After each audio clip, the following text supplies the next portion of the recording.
अस्सलाम वालेकुम my YouTube family. आपने मुझे पहली वीडियो पे बहुत ही प्यार दिया, उसका बहुत बहुत शुक्रिया। और मुझे उम्मीद है कि आप मेरी हर रेसिपी को पसंद करेंगे और मुझे मोटिवेट करेंगे। तो प्लीज़ आप मुझे मेरी वीडियो को एंड तक देखा करें, लाइक शेयर और सब्सक्राइब भी किया करें।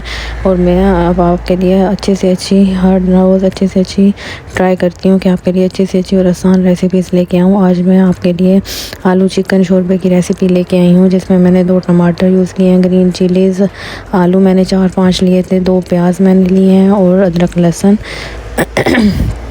और ये मैंने आलूओं को काट के और इसमें पानी में डाल के और थोड़ा सा नमक डाल के रख दिया था।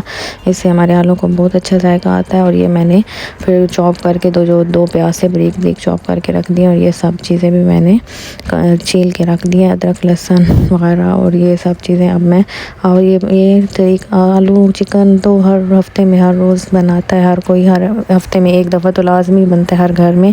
तो आप थोड़ा यूनिक तरीके से बनाएं। मैं इसको मैरिनेट करूँगी। चिकन 1 kg है मेरे पास। इस पर मैंने हाफ़ टेबल स्पून नमक डाला है, यहाँ 1 टेबल स्पून मैंने रेड चिली और हाफ़ टेबल स्पून मैंने इसमें हल्दी ऐड की है।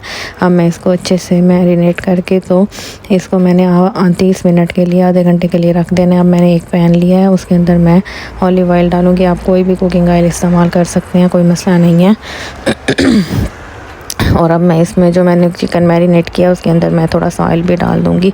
ये जो चीज़ें मैंने चॉप करके रखी हुई हैं तो ये मैं इसको फ्राई करूँगी। तो पहले मैं प्याज को फ्राई करूँगी, उसके बाद फिर ये थोड़ा थोड़ा जब हो जाएगा प्याज ब्राउन, लाइट ब्राउन सा हो जाएगा, तो फिर मैं बाकी चीज़ें इसमें ऐड करती जाऊँगी। तो आप ये देखें, ये तरीका थोड़ा डिफरेंट है लेकिन बहुत ही मज़े का बनना था। पूरे घर में खुशबू थी, बहुत ही शानदार खुशबू थी। आप ज़रूर बनाइएगा। अब ये मैंने अदरक लहसुन और ग्रीन चिलीज़ ऐड कर दिए। अब ये देखें मेरा जो लहसुन है ये ब्राउन होना शुरू हो गया। तो ये फिर मैं इसमें बड़े बड़े टमाटर के टुकड़े काट के तो डाल दूँगी। अब इसको आपने इतना भूनना है कि टमाटर का पानी ड्राई हो जाए और टमाटर सॉफ्ट हो जाए। अब हम इस सारे मसाले को निकाल के ठंडा होने के लिए रख देंगे। फिर हम इसको जब ये अच्छे से ठंडा हो जाएगा फिर इसको मिक्सी के जार में डाल के तो हम इसको ग्राइंड कर लेंगे, इसका पेस्ट बना लेंगे। ये तरीका बहुत ही मज़े का है। आप यकीन करें कि मेरा बहुत ही मज़े का बना था। पूरे घर में खुशबुएँ थी। ये कुछ मसाले हैं जिसमें मैंने कढ़ाई गोश्त मसाला लिया है, भुना ज़ीरा लिया, भुना कुटा ज़ीरा लिया, हल्दी लिया मैंने और रेड चिली पेस्ट लिया और सूखा धनिया जो होता है वो पिसा हुआ वो लिया। और ये देख लिया। अब मैं जो आलू मैंने काट के रखे थे अब मैं उनको भी फ्राई कर लूँगी ऑयल में। जब ये कलर चेंज करने लगेंगे तो इसको भी हम निकाल के रख देंगे। आपने ज़रूर बनाए होंगे हर तरह से, तो आप ये तरीका भी ज़रूर देखिएगा और बनाइएगा। ये देखिए मैंने 4 से 5 छोटी इलायची और 5-6 लौंग ले लिया है। इसको मैं थोड़ा सा पीस के रख दूँगी। हमाम दस्ते में आपने दरदरा सा पीसना है, ज़्यादा नहीं पीसना है। इसकी जो खुशबू होगी आप देखेंगे कि कितनी ज़बरदस्त होगी। देग से भी ज़्यादा खुशबू होगी और देग जैसा ही जायका आया था, आप यकीन करें। तो आप ज़रूर बनाइएगा और मुझे कमेंट सेक्शन में भी बताइएगा। अब मैंने आलूओं को फ्राई कर लिया और अब मैं इनको निकाल लूँगी। आप देख लें आलू कलर चेंज कर गए हैं और ये अब मैंने प्लेट में निकाल के रख दिया। अब मैं इसमें ऑयल में एक तेज़पत्ता डालूँगी और जो मैंने पीस के रखी थी इलायची और लौंग, ये देख लें, अब मैं वो ऐड कर दूँगी। थोड़ा सा ऐसे आपने सौते करना है जैसे ऑयल में, जब इसकी खुशबू आने लग जाएगी। ज़्यादा नहीं जलाना आपने, जल गया तो फिर अच्छा नहीं बनेगा। जो मैरिनेटेड चिकन है वो हम इसमें ऐड कर देंगे और इसको अच्छे से भून लेंगे। चिकन को ये 30 मिनट के लिए आपने मैरिनेट करके रखना है। और मेरा गला थोड़ा ख़राब है तो प्लीज़ इग्नोर कीजिएगा। ये मेरे मसाले अब हो गए हैं, ठंडा हो गया तो मैं इसको मिक्सी के जार में डाल के तो इसका पेस्ट बना लूँगी। ये तरीका आप ज़रूर ट्राई कीजिएगा एक दफ़ा मेरे कहने पे। तो आप सब ज़रूर आपके घर में भी सब लोग बहुत ही पसंद करेंगे और आपसे खुश हो जाएंगे, मुझे उम्मीद है पूरी। और ये देख लेंगे अब मैंने इसको अच्छे से भून लिया है।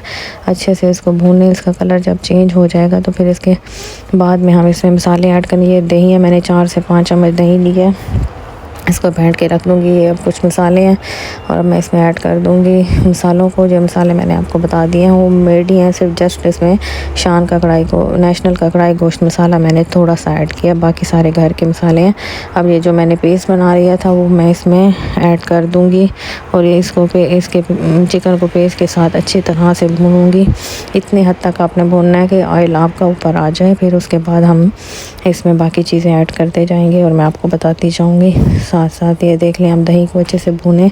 जब ये दही नहीं सॉरी ये जो मसाले मैंने ऐड किए हैं तो इसको अच्छे से भून लें ताकि इसका ऑयल निकल के आ जाए। फिर हम इसमें दही जो मैंने 4 से 5 चम्मच फेंट के रखा था वो ऐड कर दूँगी। तो दही को आप ना ऊंच आँच करके तो फिर भुना करें तो ऑयल इसकी दही की फुटकड़ियाँ नहीं बनती। ये टिप्स आप ज़रूर इस्तेमाल किया करें, आपके काम आएंगी। ये देख लें, अब दही भी अच्छे से हमारा भुन चुका है।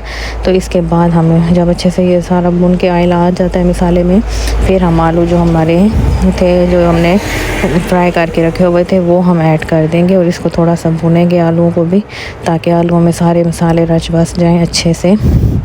उसके बाद जो मैंने मिक्सी में अपने मसाले पीसे थे तो वो तो हमारे पके हुए मसाले थे, तो बाकी जो उसमें मसाला लगा हुआ था तो उसमें पानी डाल दिया था मैंने, वही पानी मैंने ऐड किया। उतना पानी आप ऐड करें जो आपके आलू भी गल जाएँ और आपका शोरबा भी बन जाए। और मैंने ग्रीन चिलीज़ 4 से 5 ऐड कर दी थी। ये गार्निश के लिए मैंने ग्रीन चिलीज़ और धनिया रखी है। अब ये देख लें, मेरी बॉइलिंग स्टेज पे पानी आ गया है और ऑयल भी ऊपर आ चुका है और हमारे आलू भी गल चुके हैं। अब मैं इसको गार्निश कर दूंगी धनिया और ग्रीन चिली के साथ। और आप ये ज़रूर ट्राई कीजिएगा और मुझे कमेंट सेक्शन में भी ज़रूर बताइएगा कि आपको मेरी ये रेसिपी कैसी लगी।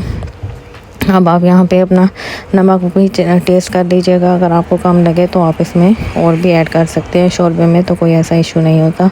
तो आप प्लीज़ मेरी रेसिपी को अपने दोस्तों और रिश्तेदारों में भी शेयर करें, किया करें। Till then take care and Allah.